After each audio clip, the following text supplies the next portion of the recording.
السلام علیکم محترم عزتمنو قدرمنو مسلمانانو ورونو امید لرم چې جوړ او روغ به او د صحت جامع بم پر تر باندې رسول الله صلی الله علیه وسلم بارک فرمایي کم سړی چې وفیره بسم الله ووایي الله تعالی به لزر نیکی د دغه انسان د فاره لیکي لزر ګناهونه برمافي لزر درجه به په جنت کې بلندیږي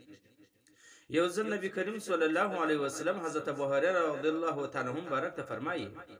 اے ابو هريره کله چې اودس کوي دا اوداسه په شروع کې بسم الله وایه او تو چې ستا اودس ماتیږي در هغه ټیمه به فرشتي ستا د پاره نیکي لیکي او فرشتي به ستا حفاظت کوونکي بل ځای کې حضرت عبدالله بن مسعود رضی الله تعالی عنہ بارک فرمایي کم سړی چې د اوداسه په شروع کې بسم الله وایي د دغه بسم الله په برکت سره به د ټوله جسد د ټوله صورت د ګناهونو څخه صفا کیږي یعنی کوم سړی چې د اوداسه په شروع کې بسم الله نه وایي صرف د اوداسه پریولي اندامو سبه الله تعالی ګناهونه رجوي ګناهونه برمافي او کم سړی چې د اوداسه په شروع کې بسم الله وایي صرف اوداسه اندامونه پریمنځل د دغه بسم الله په برکت سبه الله تعالی د ټول بدن ګناهونه ورمافي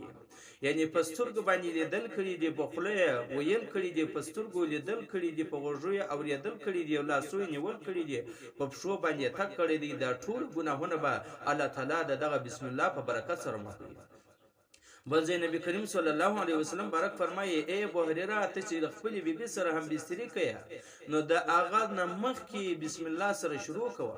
کچيري دغه صحبت سره الله تعالی ته بچی درکړي ته الله تعالی اولاد درکړي و دغه اولاد ته نور اولادونه ورکو او هغه ته نور ورکو در قیامت ورځې پورې چې دغه بچان پیدا کیږي او کوم ساکاږي د هر صاف بدل کې به استاد پاره ونی کلی کل کیږي محترم ته وګورئ چې څومره اسانۍ دي په دین کې الله تعالی د نږدېکت لپاره څومره سهولت او بیا هم موږ د دین غافل او په غفلت په خوب باندې بیا نبی کریم صلی الله علیه وسلم مبارک فرمایل اے ابو هريره کله چې فرشي باندې سپریږي بسم الله وایه دغه پر هر قدم باندې به ستا د پاره ونی کلی کل کیږي و خطاب د مافیږي و درجه به بلندیږي یعنی د دې ځای څخه په موټرسایکل باندې سپریږي پر سایکل سپریږي په موټر کې سپریږي در کوم ځای چې طرفدار کې در هغه ځای پورې به ستا د پاره نیکلی کل کیږي او ګناهونه به مافیږي درجه به بلندیږي بیا نبی کریم صلی الله علیه وسلم بارک فرمایله ای ابو هريره کله چې په کشته سپور شوی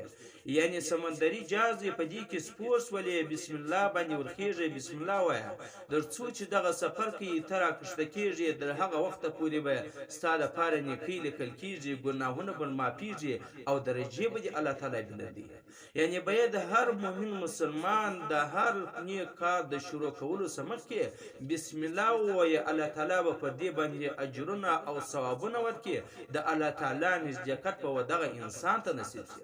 او کچیرې د چایو مشکل باندې د پوزدې مشکل یا بل مشکل باندې